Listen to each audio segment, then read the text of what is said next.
Let me ask you another foreign policy matter out of a report out of Boston with respect to China.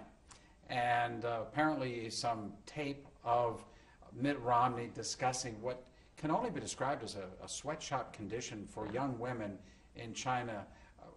And I gather Bain Capital was part of all this. What's your reaction to that? Well, I thought it was appalling that there was footage and a revelation that Mitt Romney described conditions in a factory that Bain Capital was looking at investing in China.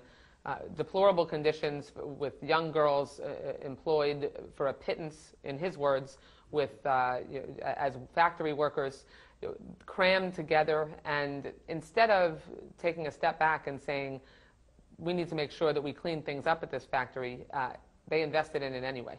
And what Mitt Romney does versus what he says when it comes to cracking down on China and their trade policy and the economic conditions and their business practices are quite different.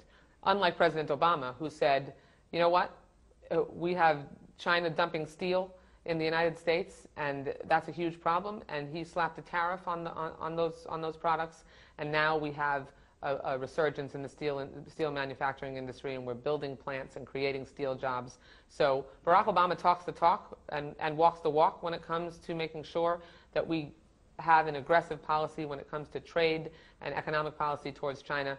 Mitt Romney just continues to play politics and has really offensive business practices that ignored the plight of young girls, and it's unacceptable. Are you saying Bain Capital should never have been involved with that company? Well, I'm saying that if Bain Capital and Mitt Romney were responsible, then they would have, if they were going to invest in that company, also made sure that the working conditions were appropriate and safe, and that they weren't allowed to use what essentially amounted to child labor that was oppressive and excessive.